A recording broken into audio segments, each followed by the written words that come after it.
Um,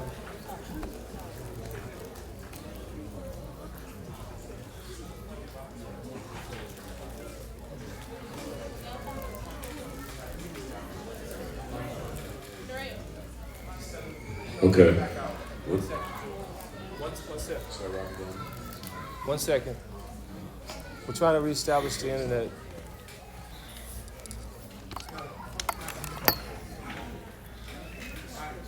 Badia. Badia. He's calling. This one. Check, check, check.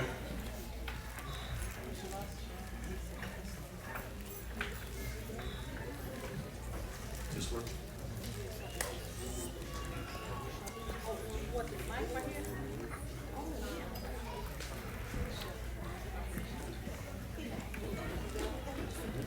Test.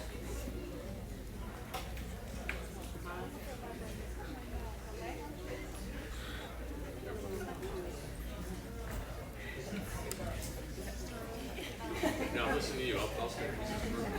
She can be over there. Okay.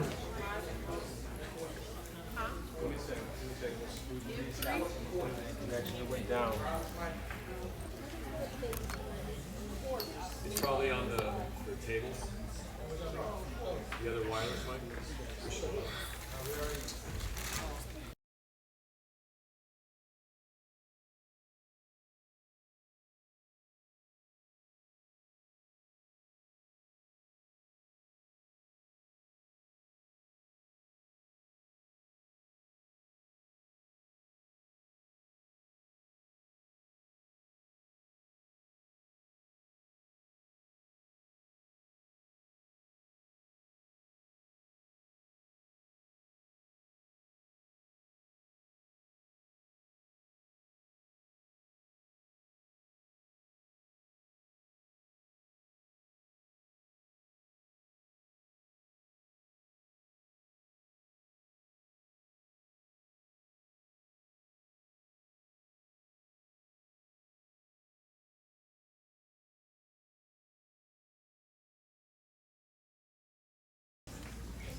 Give myself so you can use me.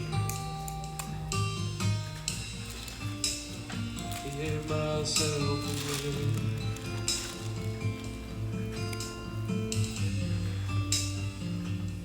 You can use me. Give myself away.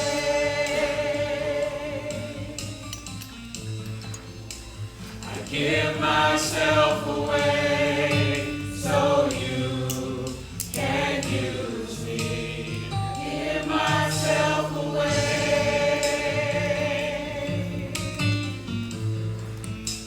I give myself away so you can use me.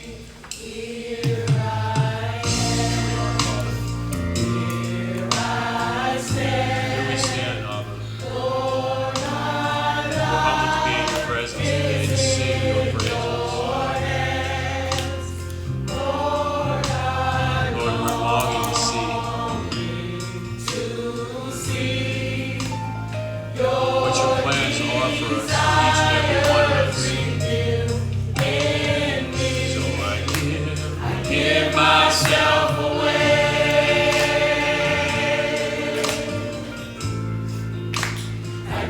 Myself away so you can use me.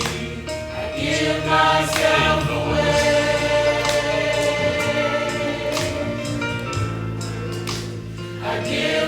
myself away so you can use me. Take my life. Father, take our hearts. Take our lives. Please sacrifice our flesh so you can use us for your will. All our dreams, all our plans, right here on the Shabbat. This is what we want. It's all about you. And I give myself away.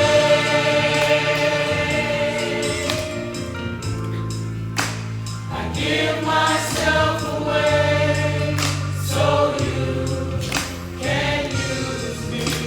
I give myself away.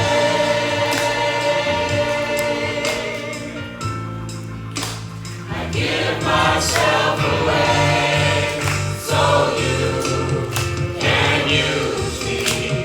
I give myself away.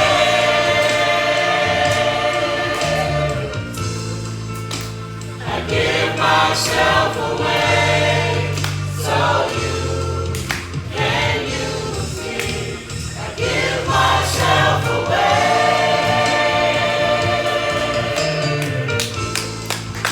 I give myself away so you can use me. My life is not my own. To you I belong. I give myself to you.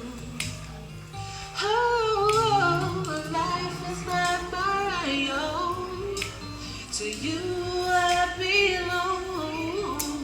I give myself to you. Each and every day, Lord. Life is not my own. To you I belong. I give myself to you. I give myself away. Life is not my own. Life is not my own. To you I belong. I give myself to you. I give myself to you. Each and every day, Lord. My life is not my own. Life is not my own. I belong. I give myself. I give myself away. I give myself away. Give myself away. My life is not my own. I give you all of me. To you I belong. I give myself to you. and I give myself away.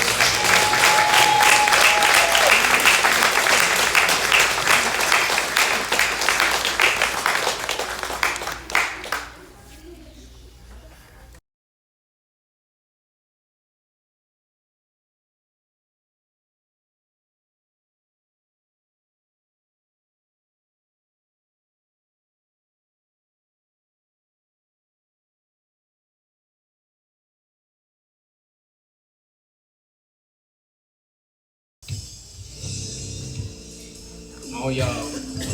Y'all know what it is. Stand up.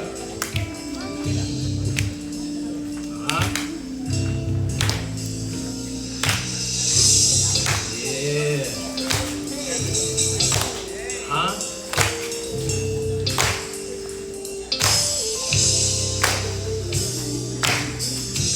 Melodies from heaven rain down on me, rain down on me. Melodies from heaven rain down on me, rain down on me. Take me in your arms and hold me close. Rain down on me, rain down on me. You told me and said you love me the most. Rain down on me, rain down on me. Melodies from heaven. Oh,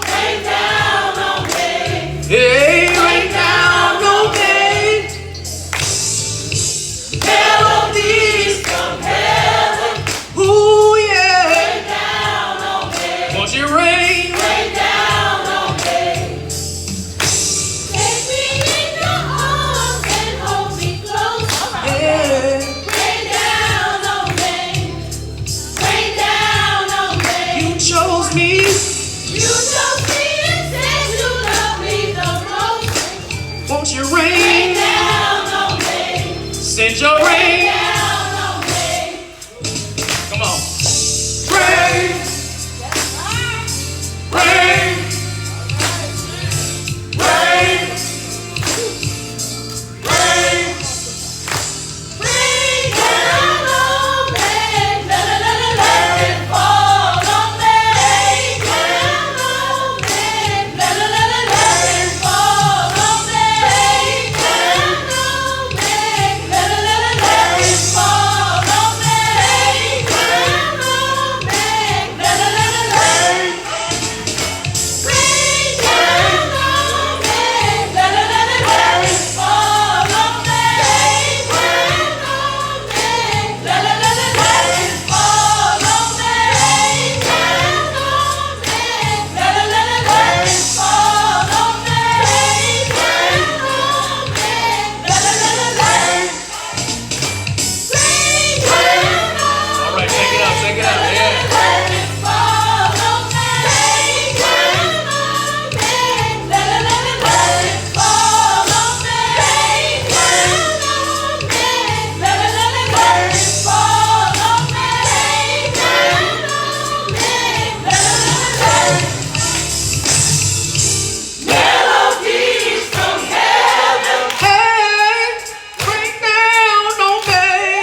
before we start, Pastor, you know what? Yeah, that'd be good. All right, before we start, folks, just want to get into some bullet points here. This was put together by an anonymous source here, but I'm gonna put it out there because I agree with a lot of it. You know, well, most actually all of it. Excuse me. It's most out of scriptures here. But let's see here. I'm gonna read the commentary here, and then I'll get to some points here. It says here, modesty in the way we dress is not just for the Sabbath, but everyday living. It is to be the standard set for all at all times. The key to understanding what constitutes modesty in dress is to examine the attitudes and intents of the heart.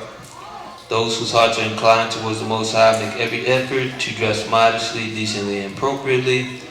Those whose hearts are inclined towards self-will dress in a manner designed to draw attention to themselves with little or no regard of the consequences to themselves or others. What does the Bible say about modest dress? Now, like I said, I'm going to make a few points here. Now, when it says those who have hearts are inclined to self-will will dress in a manner designed to draw attention to themselves, the whole deal is when it comes to the truth, brothers and sisters, there's phases you go through. And one of the biggest parts of this ultimately is to get to know yourself. Get to know what spirit you're functioning in when you're doing things. Because not every time you do certain things that is it like, okay, I'm going to be malicious today. Sometimes it's as simple as I'm emotionally feeling the issue today. I need to, act a certain way that I'm used to. All right, so I want to make that clear before I go into these. We're going to clear it up. Let's go to 1 Timothy 2:9 first. Because you're part of a process that is bigger than your own life here, brothers and sisters. And I want to emphasize that. Everything you do, down to dress code and all that good stuff, is important to the process being able to flourish here. You know, the old life, yes, it was all about being selfish. It was all about doing your own thing.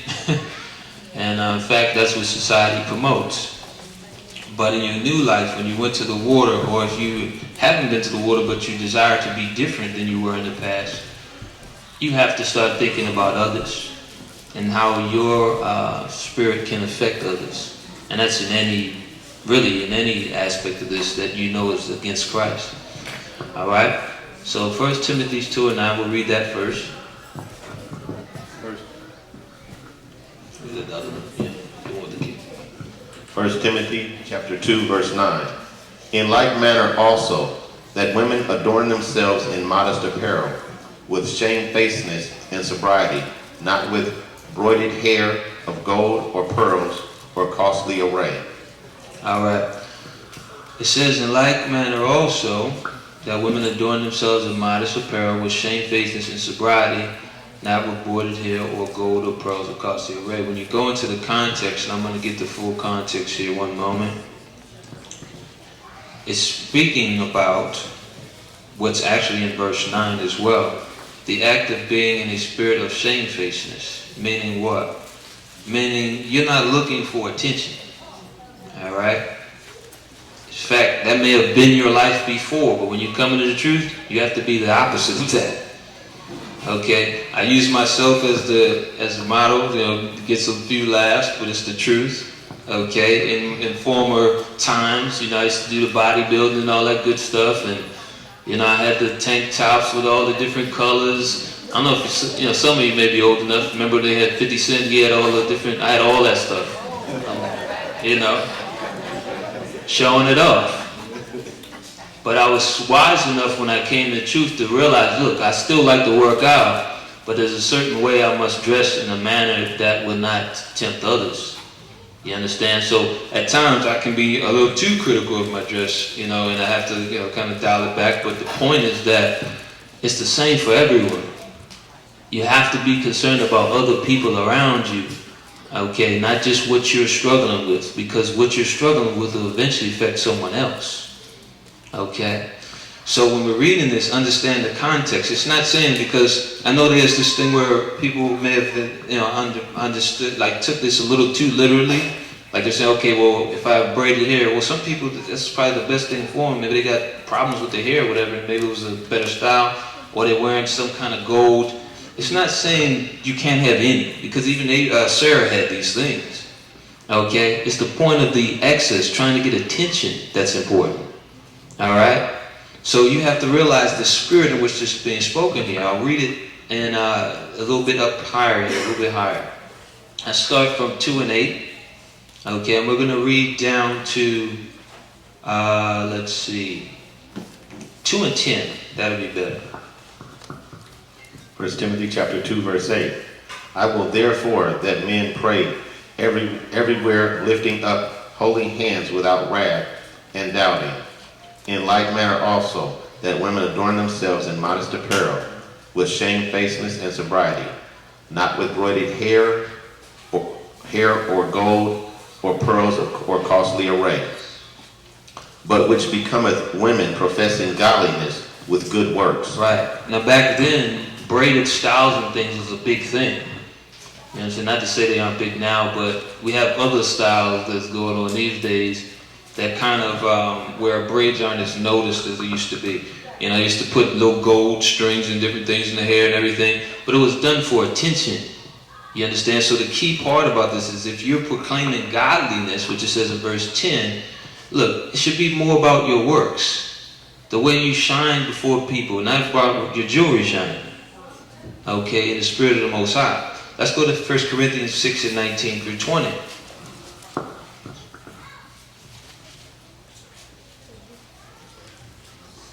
And, you know, I think it's also going to come with this journey.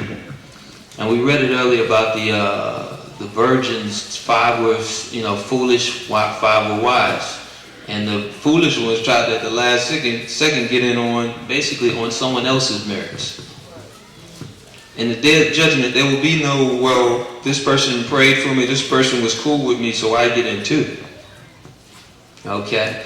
So you have to realize that these little things that may come up, they're there to correct you and help you through your walk. Because you have to get in yourself.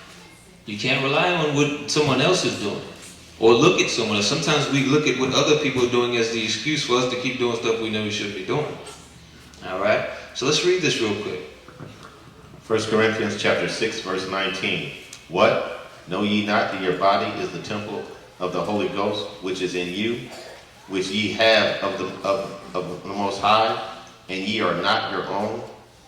Verse 20. For ye are bought with a price. Therefore glorify Ahiah in your body and in your spirit, which are the Most High's.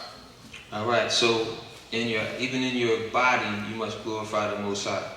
Okay, I think that we have it backwards. From the world, when we're born with certain genetics, we're shaped a certain way, we automatically say, well, that means I have to emphasize that body part, right?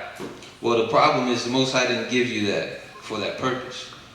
Okay, you have to realize that Satan does the exact opposite. See, here's the whole thing. With Satan, he's going to find that way, you know, to make you kind of a little bit on yourself too. He'll use that same exact thing when really, in that case, you should have been more modest about that particular body part. You see? But with, you know, society and so forth, that's the opposite. They promote that. All right, let's go to Deuteronomy 22 and 5. And while we're getting that, it said, look, you're the temple of the Most High. We wonder why sometimes it feels like we have a spiritual disconnect going on. The answer is simple, because we're still doing, a lot of times, the things He's not pleased with. Okay? So we have to stop playing that game as if, you know, there's some kind of gray area where we don't understand when we know we're still doing things, you know, we shouldn't. All right? Read that, please. Deuteronomy chapter 22, verse 5. The women shall not wear that which pertaineth unto a man, neither shall a man put on a woman's garment, for all that do so are an abomination unto the Lord thy God. All right, so it's about also, when it comes to clothing and anything else, it's about seeking out our original nature too. A lot of this stuff puts spirits on us where we have certain mentalities, and over time, yes, you know, we picked up a lot of bad habits. But as you look to get into this kingdom and come out of the world, you must revisit these things. If you're a sister that's never, really worn skirts, unless it was to somebody's marriage or something, and you was looking to get a dude or something, look, you got to start putting some loose skirts on, because we've seen the skirts that come through, and it's a thing where you just have to dress right. Brothers the same way. Everybody's the thing back in the day. I'm gonna give an old word here because I don't know what they changed it to. But they used to have what is called gigolos, right? Right? That's the new thing. It's like people are dressing like that just regularly, just to go to Walmart. You understand? You just going to get some socks and you just dressing like you just want to tempt everybody on the block. So the whole thing is we have to get over this thing because it's changing our original nature. It's a reason why we don't get along. We're not in the same roles we used to be. It's just as simple as dress code. It can go down to that, believe it or not. These things do make a difference. All right? Let's go to the points here. And this is the one I said I didn't agree with, by the way. This one. But only because I want to take it a step further, not because it's incorrect. It says, if you're not sure what you can wear, you can ask any women of the church and they'll be more than helpful giving you information. Below are some examples of what is modest and acceptable to the church. I'd rather you just listen to what I'm saying. Because sometimes that can be an issue too. You understand? And who knows what spirits with a person when you ask them, just listen to what we say. You'll be all right. You'll be all right. All right. Helpful hints with dress attire is African dresses or regular dresses, loose-fitting, knee-length dresses and skirts, leggings worn under dresses or skirts. Now I want to add a few points to this. The leggings thing is cool, but know what kind of dress you're wearing. If you're wearing a dress, for example, that's not very heavy on material, it just looks like you ain't wearing nothing up under that thing. So, it's such a thing. I don't know if this is still a thing now. I'm a dude, but what happened to slips? I don't know if that come on the West Coast, but what happened to slips here? It's like we don't even know nothing about this stuff no more. Okay, grandma and my mama and all that, they wore slips. Okay, so we know what I'm talking about then. Okay, all right. I didn't want to look like I was, I'm just keeping it real. So the whole thing is, this has to be the mindset. You don't want attention. Because I'm going to tell you this too, especially if you're single. This is for the sisters. If you're single and you're trying to show up body parts, don't be mad at me later when you find that guy you saying you think he love you and then we can in counsels all day and all night. I'm just telling you for real. You did the trap thing on him. You trapped him. He's seeing shape. Not spirituality. He's not even waiting long. I examine how a lot of these things happen. Y'all not waiting even long enough to examine each other if this sister or this brother is walking in righteousness. So you have to start thinking about these things. It's important. We can't make the same mistakes our parents and so forth made. I'm be real. We have an opportunity, and this is another point I want to make. We have an opportunity to give our children something different right now. And it's going to start with us. We can't blame them when we're setting the wrong examples. Okay? It's our job to protect them from the foolishness of this world and give them an alternative understanding here. Because they're going to come across the stuff. But if you've instilled the proper understandings with them, they'll do better in the end. Okay? So I just want to put that out there. Another thing, it wasn't on here, but I'm going to mention it too. The chest situation. Look, ain't no bodybuilding going up in here. We shouldn't be seeing pecs. Alright, so make sure you're wearing a high enough collar on these things so that you're keeping things in check here. Alright? And what about guys, man? Guys, it's not, it's pretty simple. I don't see too many doing it, but none of that new age pants stuff. Okay? That's all I can say. I don't need to know your business, bro. You know what I'm saying? I come here for church. Okay? I want to be fair. There's fashions on the guy's side too that's a little too much. Okay? You can be, presentable and, have something that's not baggy, but it doesn't need to go to the extreme here. All right? So with that being said, I think that's all I had to make points on. Look, just, we'll get it. That's all I can say. We're going to get it. But it's going to take some time. It's going to take some honesty. So forgive me for the honesty, but that's what I'm here for. All right? To help you. All right, now, let's go into this lesson here. Let's see. The lesson here is called He is Faithful. And on the back of what we were dealing with for the reading, I want to go into one scripture outside of that. And this is going to be Isaiah 57, starting at 15. And we're going to read through,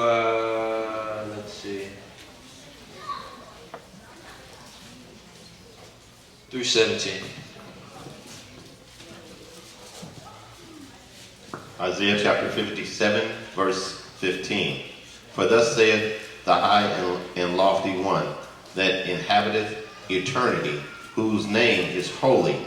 I dwell in the high and holy place, with him also that is of contrite and humble spirit, to revive the spirit of the humble, and to revive the heart of the contrite ones.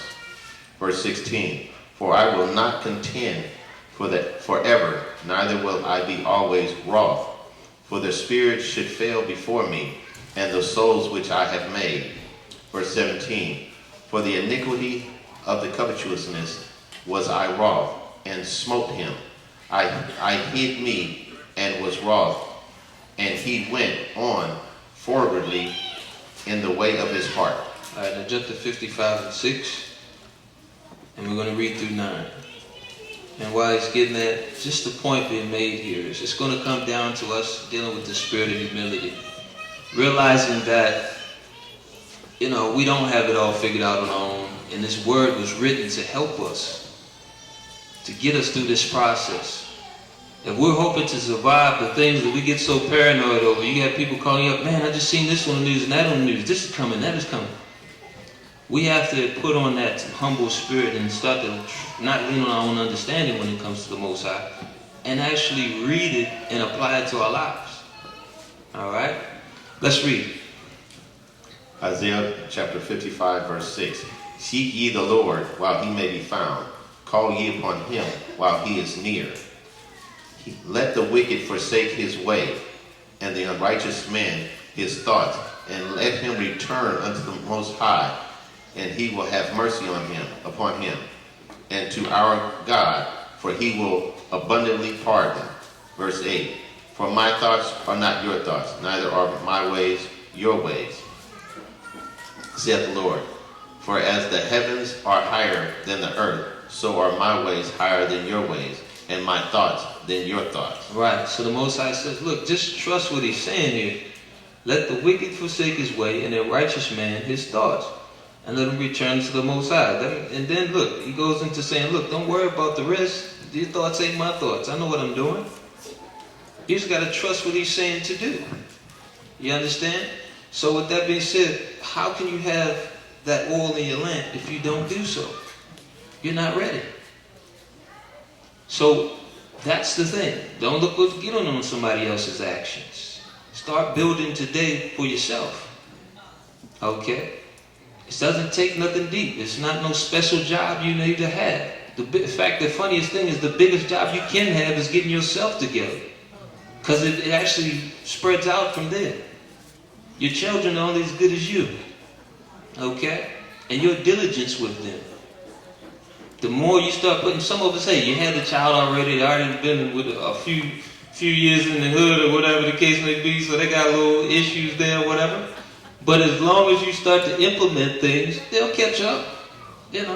Don't take it so hard if they're so different from some other child or whatever the case may be. They'll catch up, but you have to apply yourself. Okay? So I want to emphasize that. But let's go into this lesson here. We're going to read the commentary first. And while we're getting it, I just want to say Deuteronomy 7, 9 through 10. Let's go there first. And I want to emphasize over this time, it's possible. You know, stop telling yourselves it's not. Or negotiating that you can't accomplish. You know, Most High does the rest. You just got to trust Him. Okay? Let's see here. You got it? Okay, read it. Commentary. He is faithful. There is no one more long-suffering and faithful than the Father. Yet we forget this when times get hard.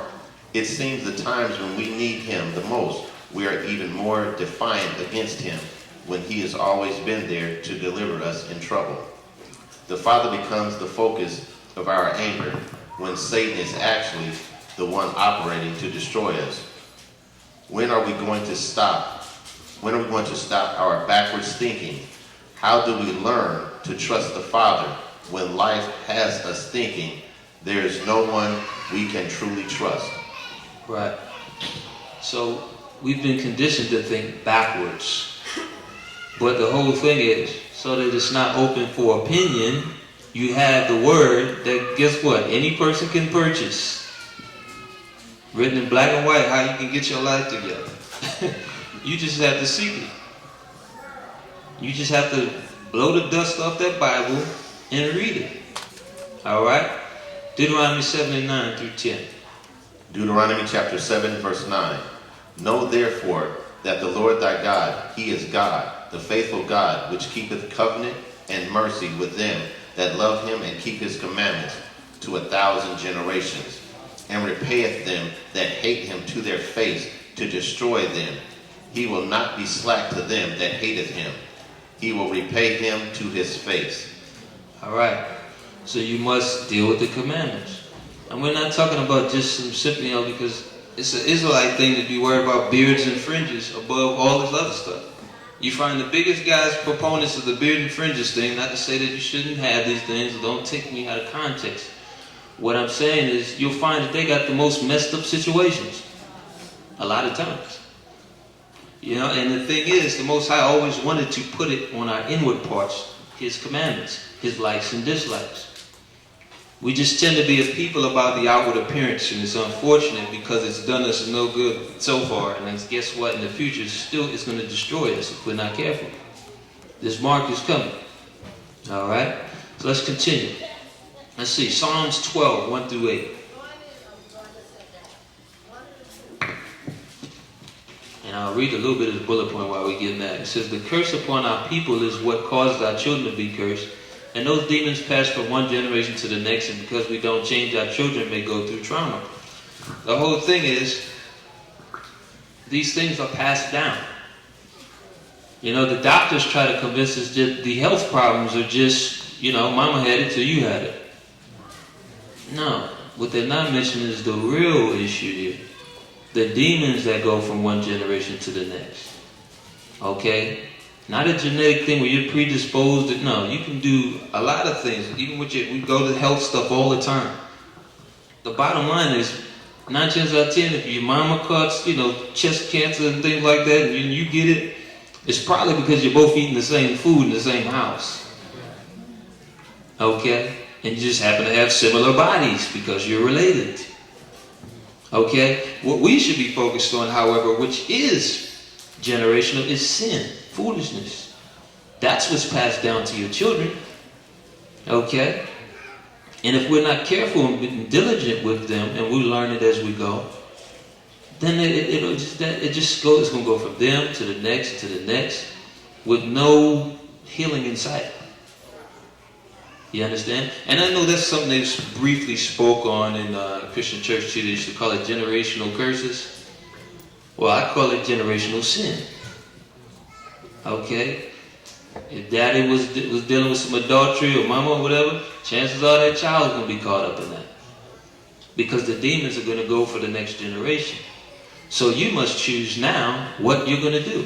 Are you going to continue to be, another statistic, another story of your family line? Oh yeah, they're known for that. You understand? You have the opportunity where others didn't to break the mold, if you will, to be different. All right? Let's read that. Psalms 12, 1 through 8. Psalms chapter 12, verse 1. Help, Lord, for the godly man ceaseth, for the faithful fell from among the children of men. They speak vanity, every one with his neighbor. With flattering lips and with a double heart do they speak. The Lord shall cut off all flattering lips, and the tongue that speaketh proud things. Verse 4. Who have said, with our tongue will we prevail? Our lips are our own. Who is Lord over us? All right, I'm going to hit you over something, because this, it's a kind of a funny dynamic. Even in the body, you'll have these situations happen. It says in verse 2, they speak vanity, everyone to his neighbor, with flattering lips and a double heart that they speak. A lot of times we try to, do things like we have the courting and different things, and we try to warn brothers and sisters, look, be careful, this and that. And the person will be so enamored because they've been talking to a person online or something. Whoa, well, I love them or something. And you feel like somebody farther now, like, look, I know what this boy is up to. All right? And you're trying to tell the person. And the whole time, the person is convinced that this is it. And here it is, the Most High is speaking the same way. He's saying, look, he's tired of it. I'm going to read it again. The Most High says, verse 3, shall cut off all flattering lips, and the tongue that speaketh proud things, who have said, with our tongue we will prevail, our lips are our own, who is Lord over us? This is a big problem with us. You can't tell me what to do. I'm grown. This is our big problem, one of our big problems here. It hasn't been him. He's faithful. But because when he sends people to your life, it may have been that one person. And that person is saying something so opposite of what you're used to. We tend to do that. I'm grown, I can make my own decisions. Okay, you can, but be careful for this dynamic here. People with flattering lips. People that know your weaknesses and can see them and exploit them. Because this is where a lot of times has kept us in trouble too with him. He'll sit there and say, look, do the right thing. But that voice of wrong will be stronger than his at times. Because it comes down to our desires at the end. So let's continue reading here. 5. I think we're at 5, right? Verse 5. For the oppression of the poor, for the sighing of the needy. Now will I arise, saith the Lord. I will set him in safety from him that puffeth at him.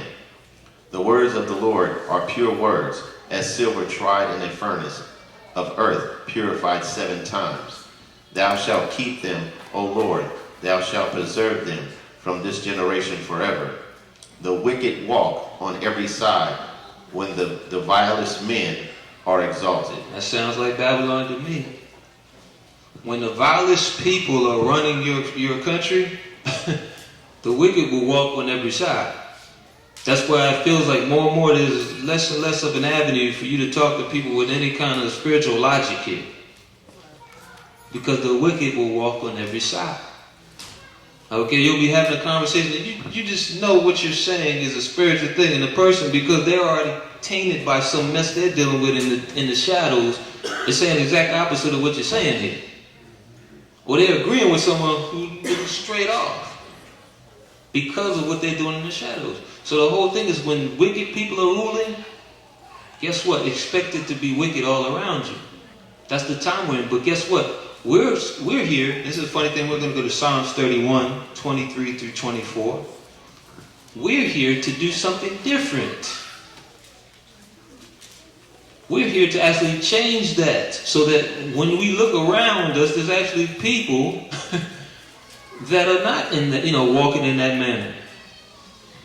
So that's why I say it's an individual thing. It's a thing where you must sharpen yourself up. Nobody can change you. You are the person over your own vessel. Sometimes we have to, well, if the Most High do this, I'll change. Is that really how it works? He took down our whole country. Are we any different now? He put us on slave boats. Are we any different now?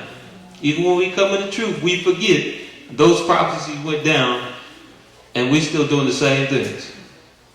Even in the truth. So the whole thing is, whether we're going to, we got to stop blaming him. It's not him. Okay? It's our own actions. Let's read that. Psalms chapter 31, verse 23. O love the Lord, all ye his saints, for the Lord preserveth the faithful, and plentifully rewardeth the proud doer. Be of good courage, and he shall strengthen your heart, all ye that hope in the Lord. Be of good courage, and we're going to go to Psalms 101. Be of good courage, and he shall strengthen your heart. That means your mind. That's part of the process too. Your mind, your mental state, the way you think, the way you process things in this earth will become stronger over time. Okay? It says, he shall strengthen your heart, all ye that hope in the Most High, because when it comes down to it, it's a lot of hope that's involved here. We've seen so many horrible things in our lives that's a lot of times what we're grasping for when we're dealing with this truth. But it's all we're going to need in these last days. If you can hold on to that hope and deal with that faith, you're going to fare well in these last days. Okay, because the world will fall into hopelessness. All right? Read that, please, 6 through 8. Psalms chapter 101, verse 6. Mine eyes shall be upon the faithful of the land, that they may dwell with me. He that walketh in a perfect way, he shall serve me. He that worketh deceit shall not dwell within my house. He that telleth lies shall not tarry in my sight. I will early destroy all the wicked of the land, that I may cut off all wicked doers from the city of the Lord. All right, Psalms 119, 85 through 88. And the point is, he keeps saying over and over, really, it's about our choices. That's why we're getting cut off. Okay? He didn't tell us to wrong each other. In fact, he made a law so that we would know what right from wrong was when it comes to interacting with each other. Okay? We chose to close our eyes to it.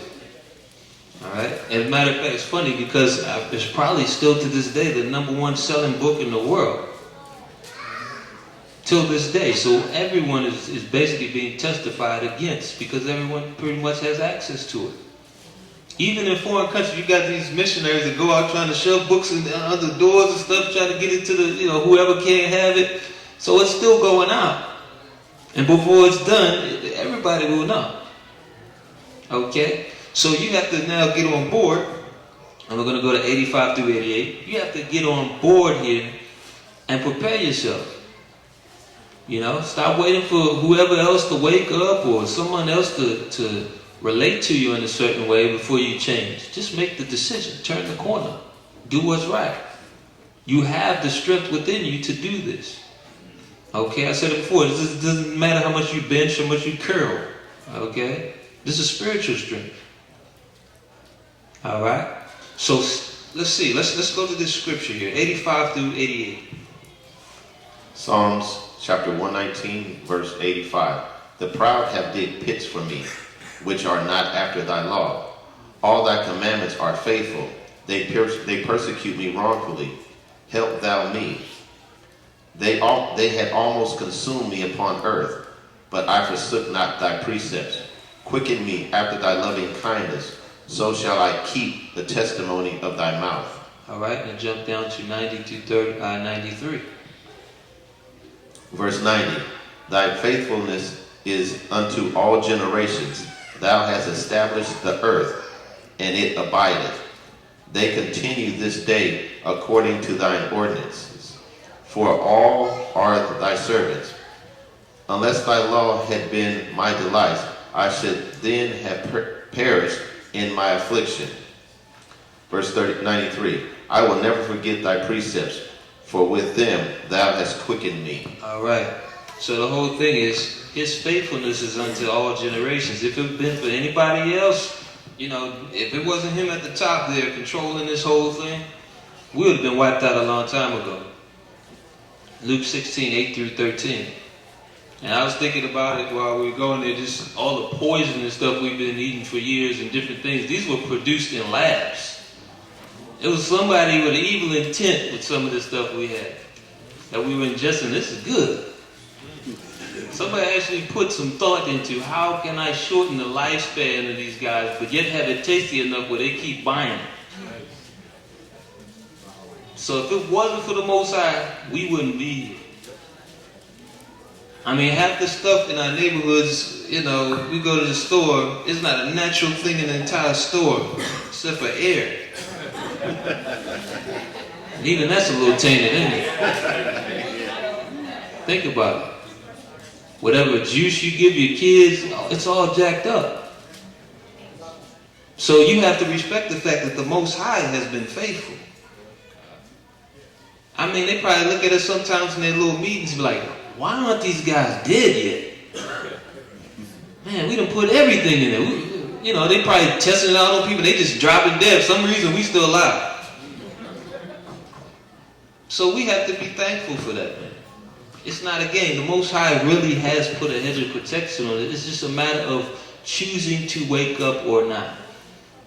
They put it in a lot of movies too, where some people, they just freak out when the truth comes, end up hurting themselves, something, fall, getting hit by a car, something gonna happen to them.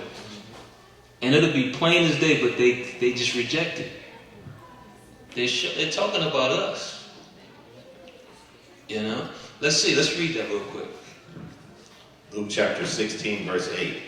And the Lord commended the unjust steward because he had done wisely. For the children of this world are the children of this world are in their generation wiser than the children of light. And I say unto you, make to yourselves friends of the mammon of the unrighteousness, that when ye fail, that ye may receive you into everlasting habitations. He that is faithful in that which is least, he is faithful also in much. Go ahead. And he that is unjust in the least is unjust also in much.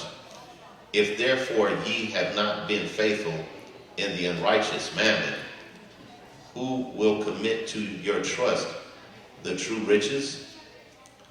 And if ye have not been faithful in that which is another man's, who shall give you that which is your own? No servant can serve two masters, for either will hate the one and love the other, or else he will hold to the one and despise the other. Ye cannot serve God and mammon. Right. So money is used as a defense.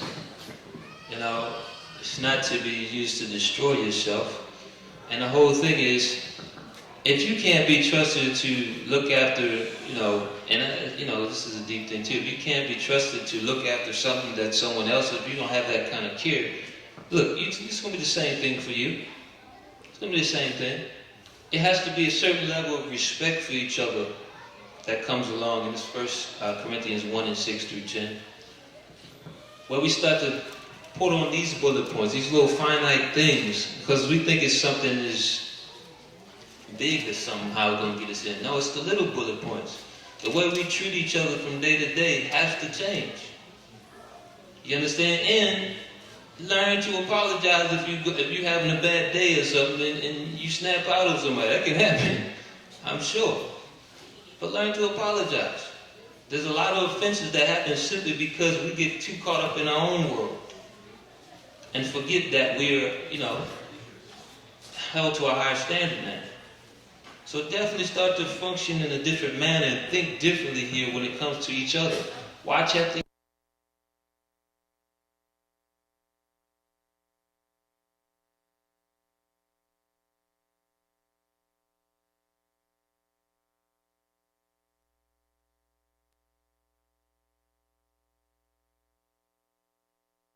you got stuff back to people. You didn't just leave it on your counter or something for years.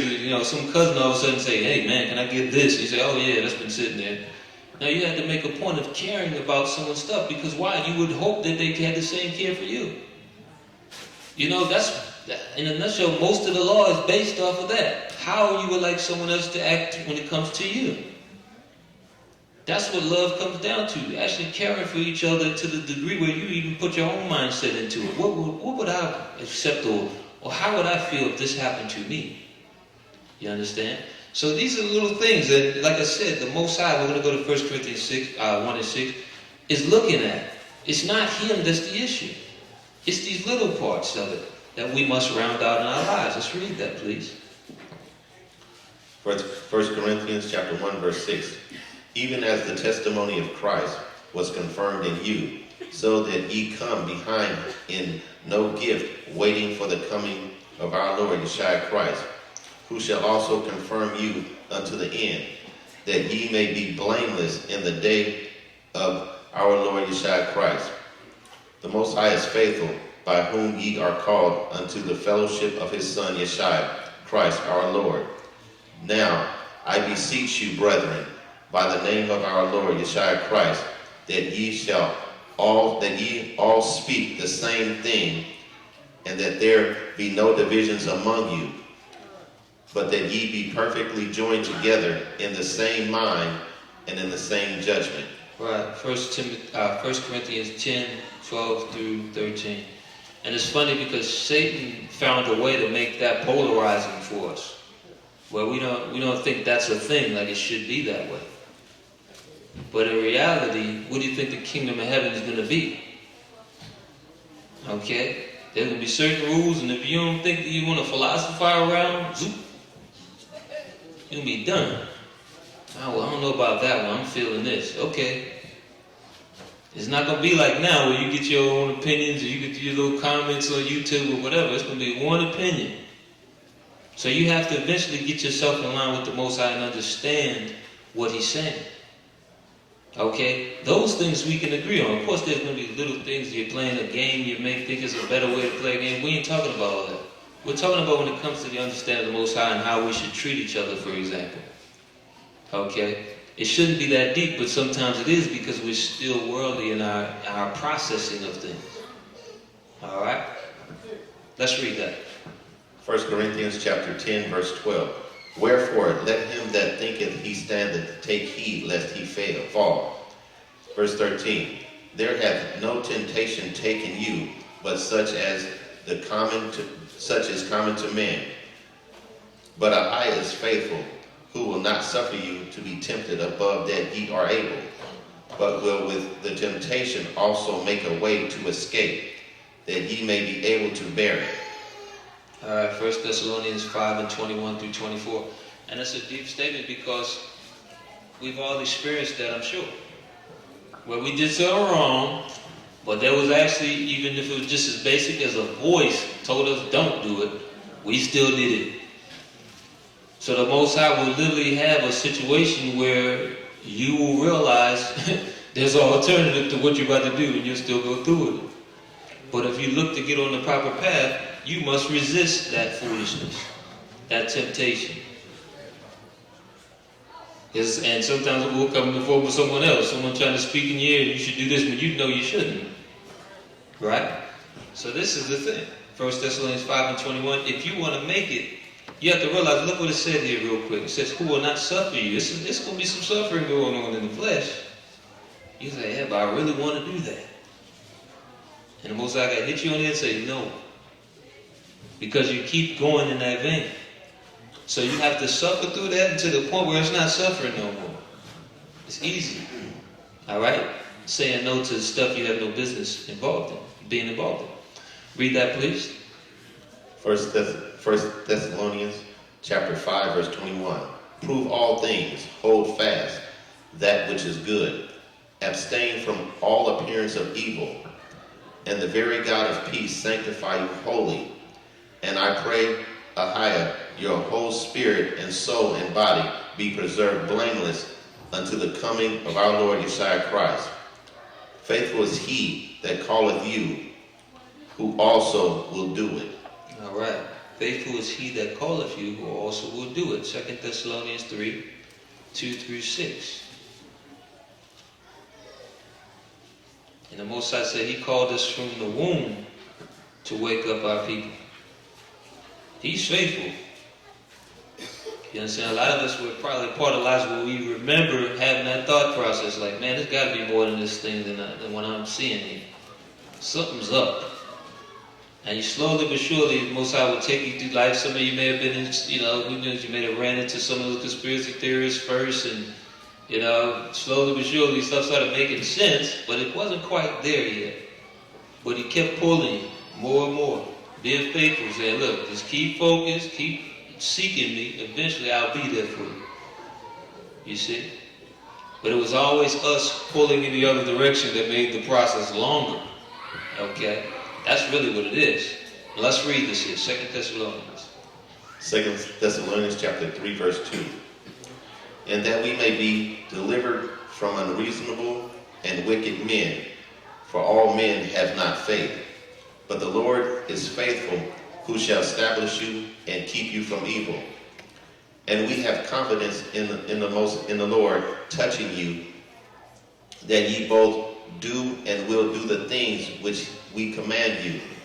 Verse 5. And the Lord direct your hearts into the love of Ahiah and into the patient waiting for Christ. Verse 6. Now we command you, brethren, in the name of our Lord Yeshua Christ, that ye withdraw yourselves from every brother that walketh disorderly, and not after the tradition which he received of us. Right, so that's part of the process too. But I'm going to touch on something here too. Let's go to Jeremiah 8, though, 1 through 12. But I wanted to touch on a few points here. It says, that we may be delivered from unreasonable and wicked men. For all men have not faith. Not everybody that holds a Bible actually believes. That's why it's always a catch to what they're teaching. And there's always some kind of sin attached to it, except for a few. Okay? This truth is not fashionable, not because we are breaking this law or that law. It's mainly because we're telling people to sober up. Oh, sober. Stop being, looking at everything and being after everything you see. That's not fashionable today. So really, that's why it says, for all men have not faith. Okay? But the Most High is faithful, who will establish you and keep you from evil. If you choose Him, He will eventually make it where you can stand on your own too in this, and the devil can't keep destroying you with the same old tricks. Because that's basically what it is. He just uses what works. If it works, why would I change it? It's not broke, don't fix it. That's how the devil lives. It's working, why would I change it? If I can keep bringing this person up in this person's life, and they fall every time, I'll just do that. That's common sense. That's why we must change. You see the game coming before it happens, and work around and start doing things right. All right? Let's see. This is the last point before we go to the next one here. It says, now we command you, brethren, in the name of Yeshua, that you withdraw yourselves from every brother that walketh disorderly, and not after the traditions which he received of us. The whole deal is, this is not deep stuff we're teaching. But if somebody's walking disorderly, eventually the elders will say, well, look, folks, we have to stay away from this guy. He's dealing with some spirits right now or something. He's struggling. We got to leave him this time. And we need you guys to understand we're not doing it to be malicious. We're doing it to preserve you also. Because a person, when they're struggling with certain spirits, those spirits are eventually going to come out if you keep hanging with them. Okay, you got to give them that time to get it out, to be honest. There's been people that come back and be like, thank you, for being that way to me. Because they weren't getting that from other people around them. A lot of people are pacifiers. They just say, oh, it'll be all right. No, sometimes some people need it stirred. Okay? And eventually they realize, okay, well, it was not the Most High that was the problem. It was me. All right? Let's see. Let's continue on here. Matter of fact, I'm going to jump here to Jeremiah 31, 21 through 28. Yeah, we're going to jump to 30. We'll read 8 later.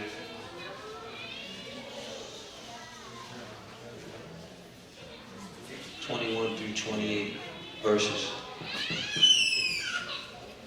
Jeremiah chapter 31, verse 21. Set thee up waymarks, make thee high heaps, set thine heart toward the highway, even the way which thou wentest. Turn again, O Virgin of Israel, turn again, to these thy cities. How long wilt thou go about, O thou backsliding daughter? For the Lord hath created a new thing in the earth. A woman shall compass a man. Verse 23. Thus saith the Most High of hosts, the God of Israel, as yet they shall use this speech in the land of Judah and in the cities thereof, when I shall bring again their captivity. The Lord bless thee, O habitation of justice and mountain of holiness. Verse 24.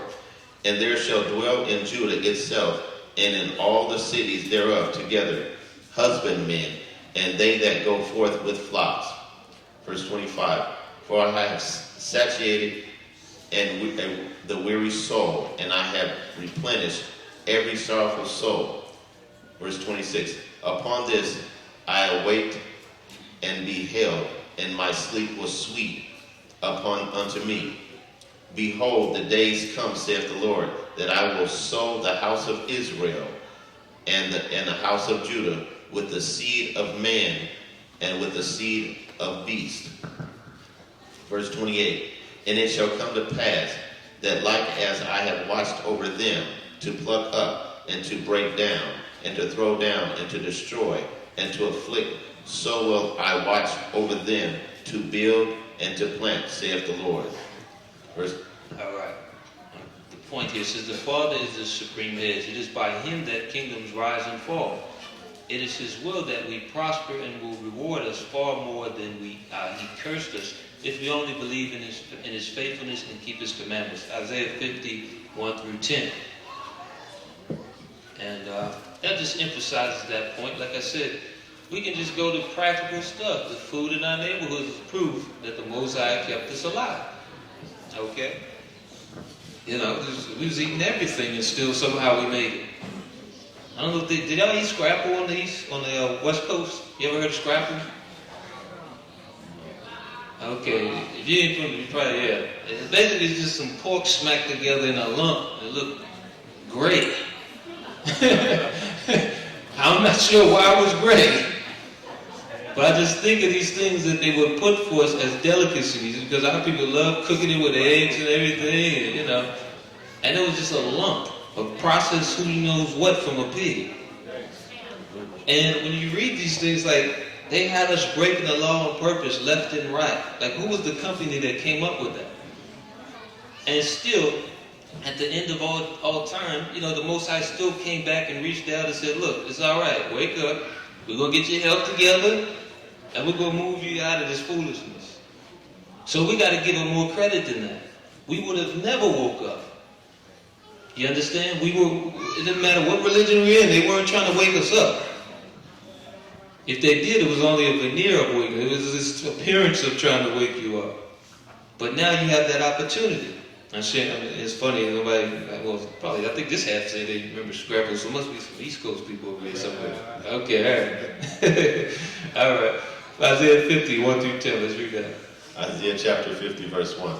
Thus saith the Lord, where's the bill of your mother's divorcement, whom I have put away, or which my creditors is it to whom?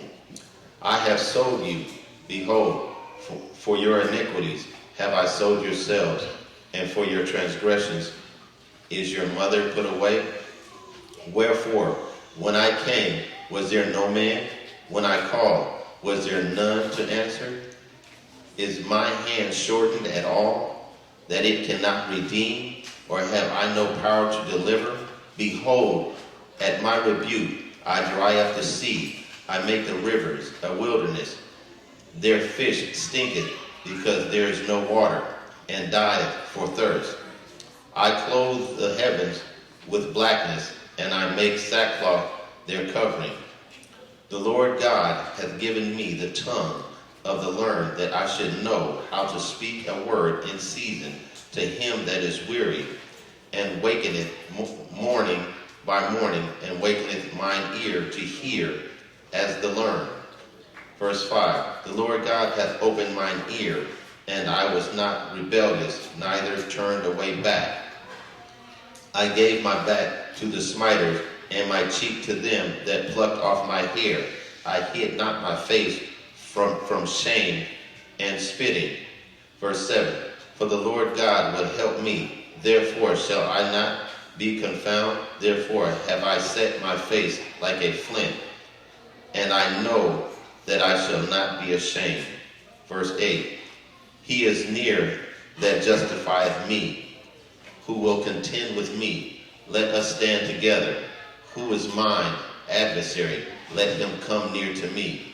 Behold, the Lord God will help me. Who is he that shall condemn me? Lo, they shall wax old as a garment. The moth shall eat them up.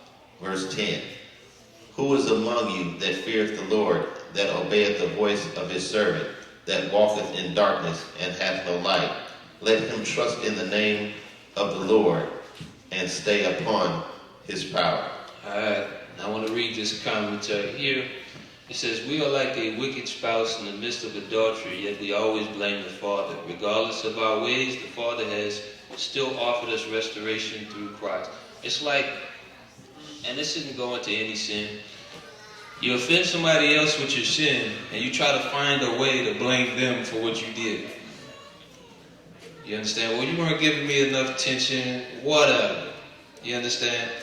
The reality is this, it's not going to work. You can only deceive yourself. The Most High is like, look, I done did just about everything I can do for you, and then some. Either you're going to change with no excuse, or you're going to be, it's going to be over. He's being faithful here. You understand? So he always referred to us in that manner because this is something you can relate to. In the world, we pull, I shouldn't say pull a Adam, because Adam did it one time and try to be fair to him. But it's this thing where we say, well, it was their fault. You understand? So he's looking at us in these scriptures saying, look, I'm waiting on you. Okay? Let's see, last scripture here. We're going to go to James 1:12 through 22. We started a little late today, I know.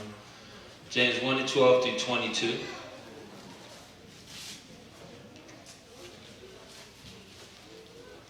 James chapter 1, verse 12.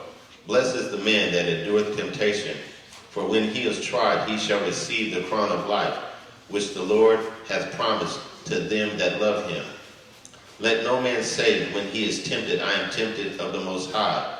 For the Most High cannot be tempted with evil, neither tempteth he any man. But every man is tempted when he is drawn away of his own lust and enticed. Then when lust hath conceived, it bringeth forth sin, and sin, when it is finished, bringeth forth death. All right, so before we even go any further, it's your own fault when you sin. Okay? You can't blame nobody but yourself. And it's your own fault if you don't choose to grow up. Okay?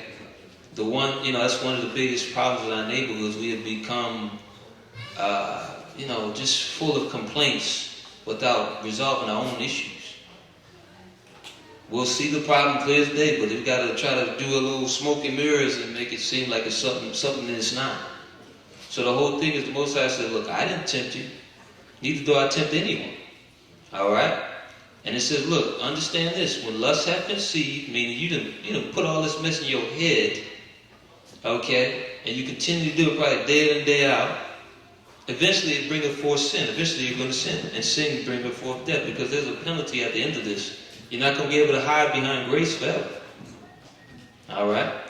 People die every day. So that's the thing. Read that real quick. 16. Verse 16. Do not err, my beloved brethren. Every good gift and every perfect gift is from above, and cometh down from the Father of lights, with whom is no variableness, neither shadow of turning. Of his own will begot he us with the word of truth, that we should be a kind and the first fruits of his creatures. Wherefore, my beloved brethren, let every man be swift to hear, slow to speak, slow to wrath. For the wrath of man worketh not the righteousness of the Most High. Wherefore, lay apart all filthiness and superfluity of naughtiness, and receive with meekness an engrafted word, which is able to save your souls. But be ye doers of the word, and not hearers only, deceiving your own selves. All right, so at the end of this, every member up in here, I would pray that you all are doers of the word and not hearers only. Not to go home and say, oh, that was a good sermon, or that was a good song the choir sang, even though that's good, you know. But something needs to stick beyond that, you know, when you start to apply it to your life. All right, so be ye doers of the word, not hearers only, deceiving your own selves, because you're not getting in just because you heard, you know, me or Elder McCall, any other brother that's doing this work, or sister that says something to you of righteousness. You're not going to get in for that just because you heard it. You have to follow through. All right. So with that being said, you know, continue, and we got the stuff set up. Okay, continue to show love first by getting yourself together, and also by helping others. All right. So we're going to deal with our communion here in a second.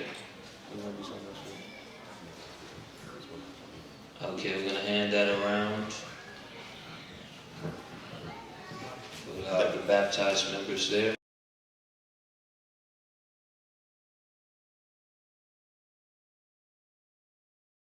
Anything like that?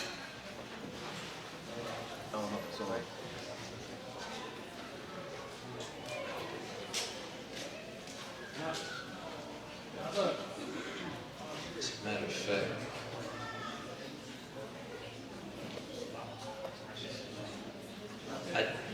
is there an online question going on?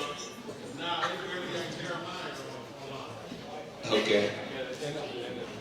Yeah, and that's another thing, brothers and sisters. That's why you gotta get it together now, man, because there's gonna come a time where we don't need this net no more, and you can sit in the crowd and enjoy, you know, the campfires and all that good stuff, and you have to worry about this confusion.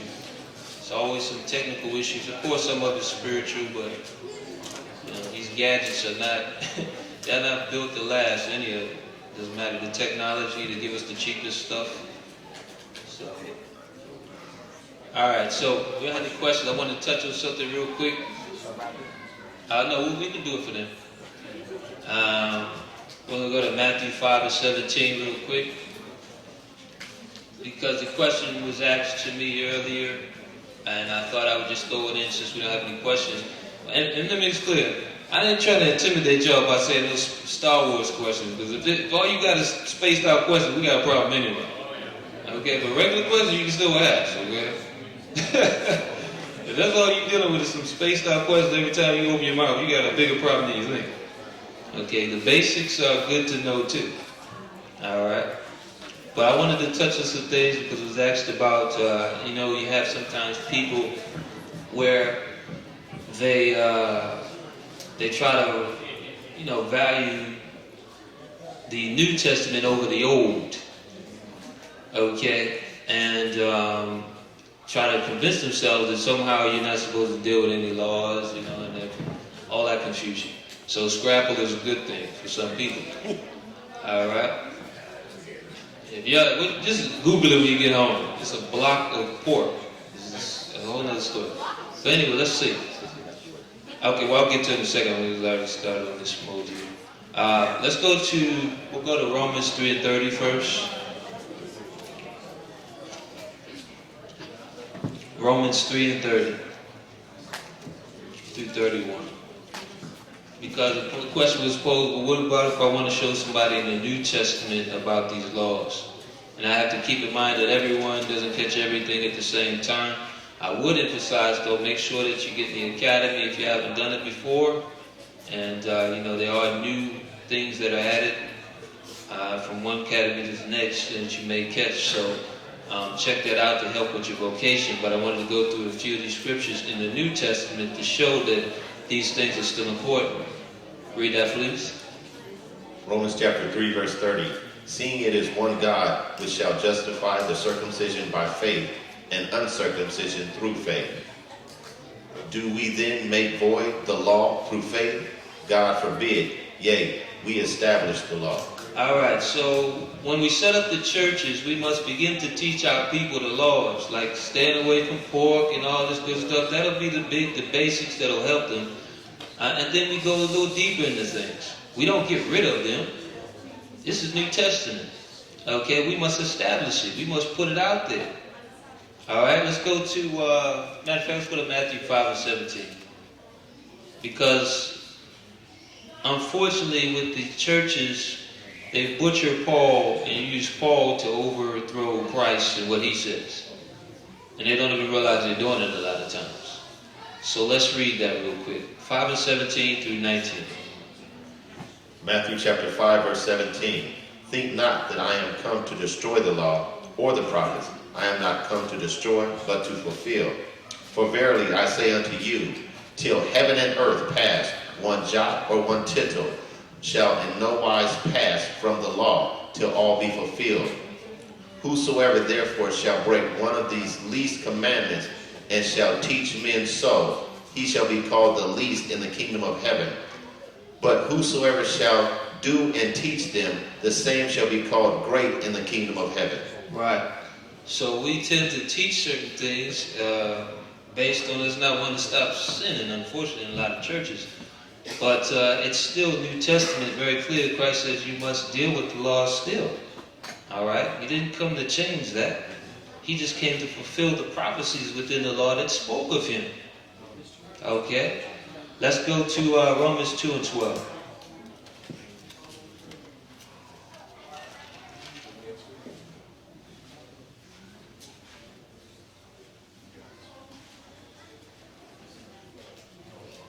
Romans chapter 2, verse 12. For as many as have sinned without law shall also perish without law, and as many have sinned in the law shall be judged by the law. For not the hearers of the law are just before the Most High, but the doers of the law shall be justified. Right, so in order to be justified, you still have to be lawful. You can't live lawlessly and think that you're going to get in. There's a lot of people that had good intentions and all that, but they weren't doing things right in this earth. And they're somewhere hot right now. So regardless, even if you were in ignorance, because that's the excuse like time, but what about my grandmother? Was your grandmother doing mess she had no business? Well, then she's still in the same place.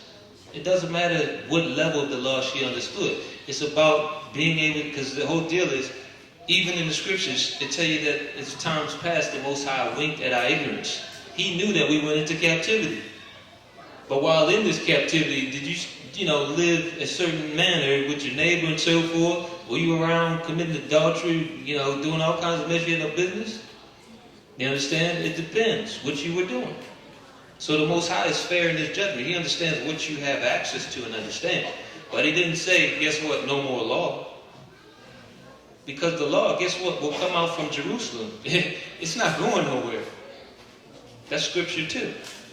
All right, let's go to Romans 6. Let's go to Romans 6, and we're going to let's read through 1 through 3. Romans chapter 6, verse 1. What shall we say then? Shall we continue in sin, that grace may abound? Ahia forbid. How shall we that are dead to sin live any longer therein? Know ye not that so many of us as were baptized into Yeshua Christ were baptized into his death? Right, 1 John 3 and 4. And we'll say, well, the whole deal is I'm a sinner saved by grace. Well, then you're admitting you broke the law then. You can't be a sinner. We're going to prove that. You can't be a sinner unless you've broken the law. It's like saying a violator or offender in the world, right? Read that, please. 1 John chapter 3, verse 4. Whosoever committeth sin transgresseth also the law, for sin is the transgression of the law. So sin is the violation of the law. That's it. So that's the New Testament. Everything I brought out of the New Testament, of course, there's more, but we got to move on. But I want to make that clear. There's no skirting around this. You still have to learn these things. And it's like, what is wrong with it? The law does us good. How many people are down in the heart disease and everything else because they keep eating? I mean, especially where I was on the East Coast, the people was eating crabs and stuff like it was going out of style. Heart problems and everything. So the law was always there to protect us, protect our children. All right? So I want to make that clear. Like I said, there's other scriptures, but we're going to try to move on. The sister had a question before we go on. Yes, sir. Sister, you can give the mic there. Yeah. I just want to know if 2 Thessalonians pertain to us or everyone, the body or everyone. 2 Thessalonians 3 and 7. 3 and 7.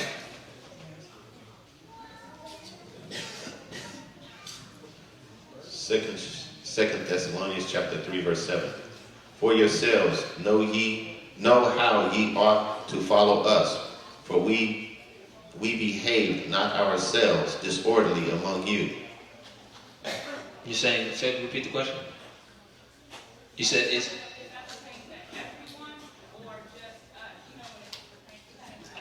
Well, he's referring to the church understanding that they were to follow Paul because he was teaching them, number one, the ways of Christ, and he never walked disorderly amongst them.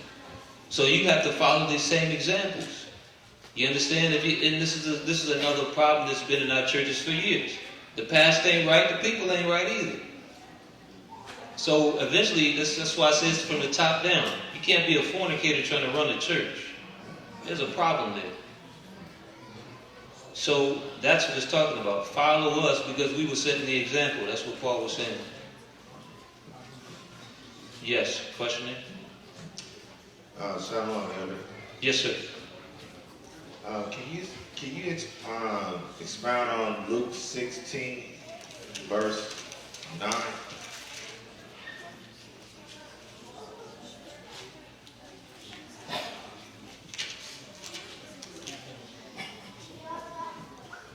Luke chapter 16 verse 9.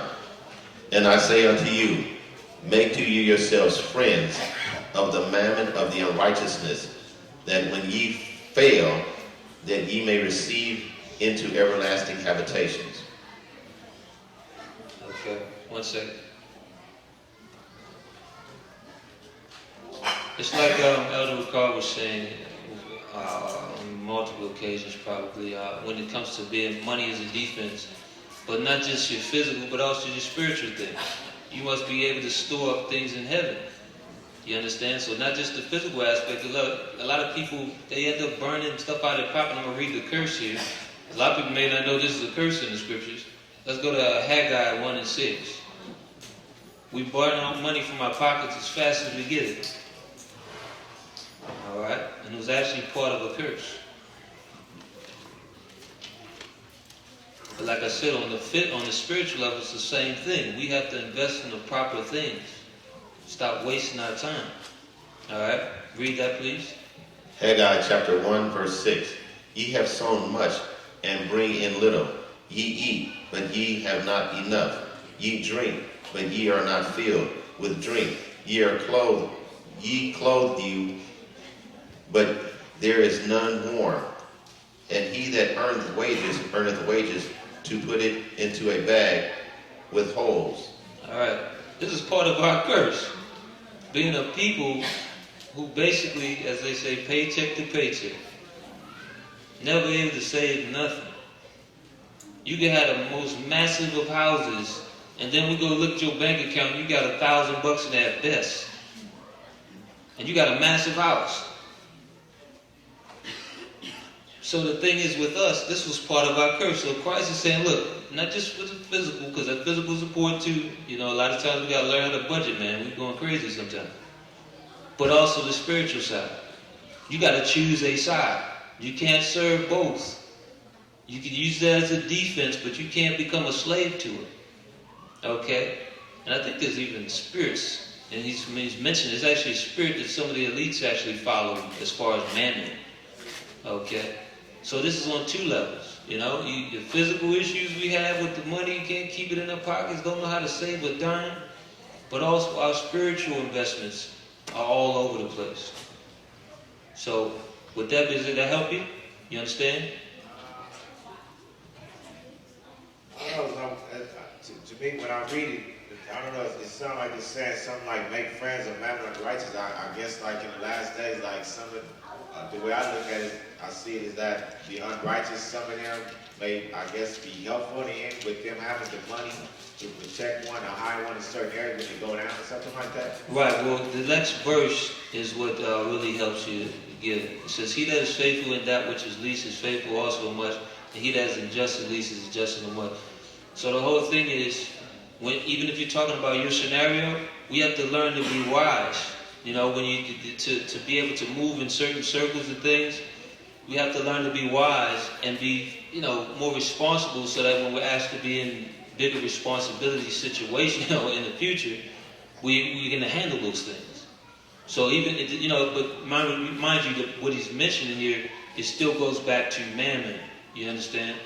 So yeah, you can, and that's why we tell people don't be burning bridges with this whole, you know how we do in this Israelite movement. We just offending everybody. You may need the same person you've offended already to help you in a jam, you know, coming in the near future. You see? So yes, you know, you're not incorrect about that.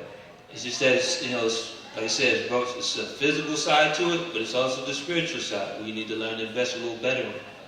All right? All right. Any questions there? Anybody else? With sisters, envelopes. I don't have a clear understanding of Jeremiah, the 31st chapter, verse 27. 31 and 27. Jeremiah chapter 31, verse 27. Behold, the days come, saith the Lord, that I will sow the house of Israel and the house of Judah with the seed of man and with the seed of beast. Okay. Let's go to a precept here. Let's go to, let's see, I did one there, 41 maybe.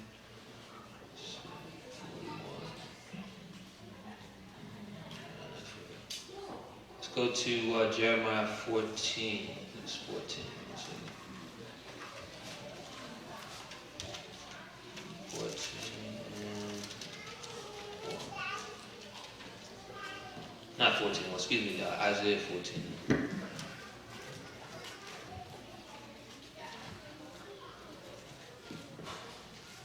Isaiah chapter 14, verse 1.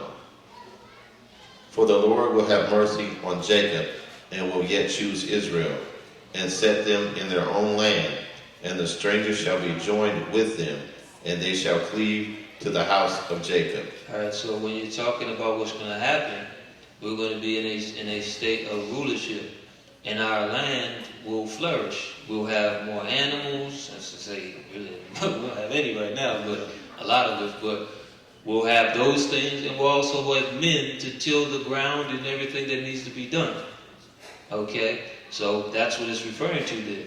We'll be able to, it'll be a blessing. It'll be a nice righteous kingdom with all the animals you can, you know, play with or whatever you're doing. You know, you got lions and stuff, and all that good stuff will no longer chase people down and scare people in the tabernacles, right?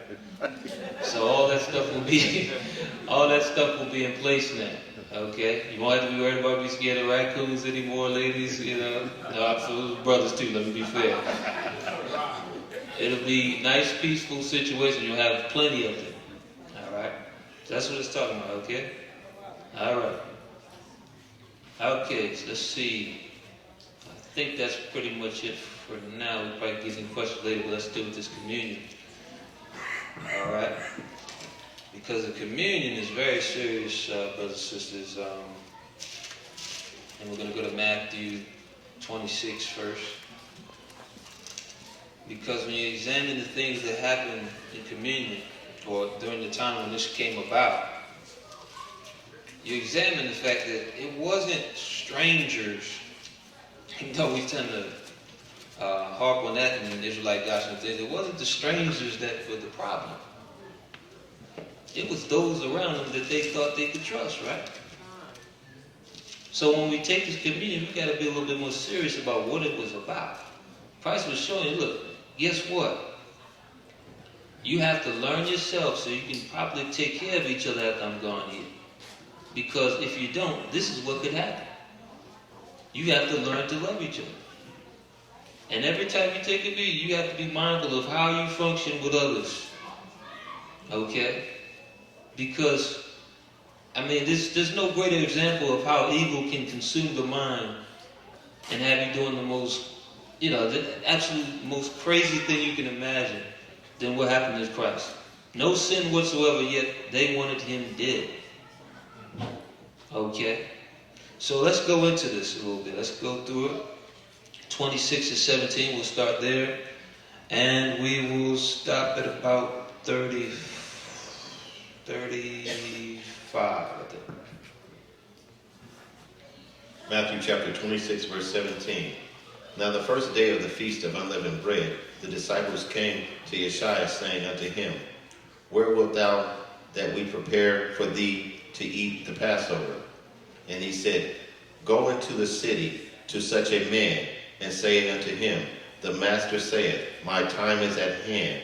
I will keep the Passover at thy house with my disciples. Verse 19. And the disciples did as Yeshua had appointed them, and they made ready the Passover. Now when the even was come, he sat down with the 12. And as they did eat, he said, Verily I say unto you, that one of you shall betray me. And they were exceeding sorrowful, and began every one of them to say unto him, Lord, is it I?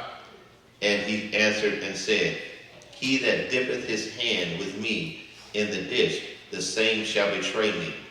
The Son of Man goeth, as it is written of him. But woe unto the man by whom the Son of Man is betrayed. It had been good that that man, if he had not been born. Verse 25. Then Judas, which betrayed him, answered and said, Master, is it I? He said unto him, Thou hast said. Verse 26. And as they were eating, Yeshua took bread and blessed it and brake it and gave it to the disciples and said, Take, eat, this is my body. And he took the cup and gave thanks and gave it to them, saying, Drink ye all of it, for this is my blood of the New Testament, which is shed for many for the remission of sins. Verse 29, But I say unto you, I will not drink henceforth of this fruit of the vine until that day when I drink it new with you in my Father's kingdom. Verse 30, And when they had sung an hymn, they went out into the Mount of Olives. Then said Yeshua unto them, All ye shall be offended because of me this night, for it is written, I will smite the shepherd, and the sheep of the flock shall be scattered abroad. But after I am risen again, I will go before you into Galilee. Peter answered and said unto him, Though all men shall be offended because of thee, yet will I never be offended. Yeshua said unto him, Verily I say unto thee, that this night before the cock crow, thou shalt deny me thrice. Peter said unto him, Though I should die with thee, yet will I not deny thee. Likewise also said all the disciples. 1 Corinthians 11 and 17. And that goes to show, look, it's going to be hard getting into this kingdom too, because it's going to be some trying times ahead. Peter even was one to deny Christ in this situation. It got bad. But at least we can look at what he did wrong and kind of think on those things in those times, and kind of examine that. What are we doing with our lives? How do we value things and be able to do a little better? The Most High has given us, believe it or not, a little advantage, because we can actually look on everybody's examples of their mistakes, so we don't make our own. All right, read that, please. 1 Corinthians chapter 11, verse 17. Now in this that I declare unto you, I praise you not, that ye come together, not for the better, but for the worse. For first of all, when ye come together in the church, I hear that there be divisions among you, and I partly believe it. For there must be also heresies among you, that they which are approved may be made manifest among you. When ye come together, therefore, into one place, this is not to eat the Lord's Supper. For in eating, everyone taketh before other his own supper, and one is hungry, and another is drunken. What? Have ye not houses to eat and to drink in? Or despise ye the church of the Most High, and shame them that have not? What shall I say to you? Shall I praise you in this? I praise you not. For I have received of the Lord that which is also I delivered unto you, that the Lord Gocc, the same night which he was betrayed, took bread, and when he had given thanks, he brake it and said, Take, eat, this is my body, which is broken for you. This do in remembrance of me. All right, the prayer here. Ahai Shem Shai, Barak Kamnawa, Kal Yawan, the water, amen. All right, we eat the bread.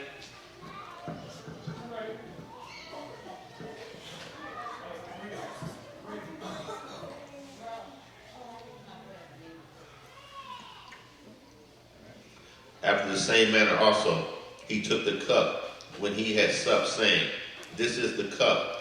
This cup is the New Testament in my blood. This do ye as oft as ye drink it in remembrance of me. All right, Ahai Shem Shai, Barak Paparya, Hagapin, the water, amen. All right, we're going to take the wine, drink the wine.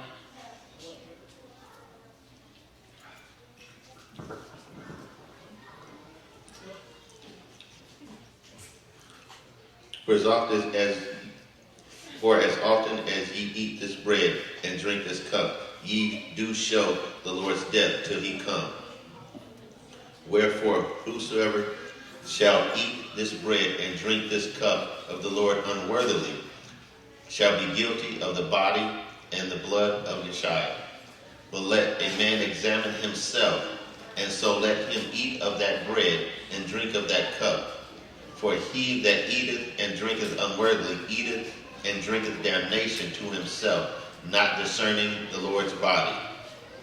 For this cause many are weak and sickly among you, and many sleep. For if we would judge ourselves, we should not be judged. But when we are judged, we are chastened of the Lord, that we should not be condemned with the world. Wherefore, my brethren, when ye come together to eat and tarry one for another, and if any man hunger, let him eat at home, that ye come not together unto condemnation, and the rest will I set in order when I come. All right, so it's about endurance. You have to, the truth is not as here today, gone tomorrow. You must endure it all with your people. Okay? Because this is going to, it's going to try you. There's certain things that are not, not that you're not used to. But it says ultimately you must examine yourself and endure. And you're doing this so that you can remember what happens if you don't. Okay, if you don't examine yourself and do these things, you may be a Judas. You may be a part of the mob. A lot of us think, well, we would have never did that if that was Christ on the scene. Why not? Are you kidding me? With all the sin we've been dealing with, you would have been right there.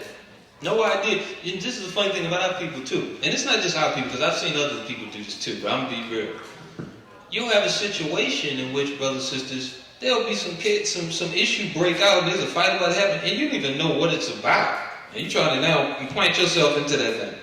So just imagine this mob. Half of them didn't even know him.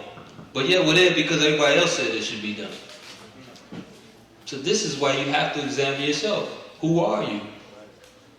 This is the thing the Most High has been trying to get you to realize, who you are. Alright? So with that being said, we're going to move on. Thank the Most High for having these things. And,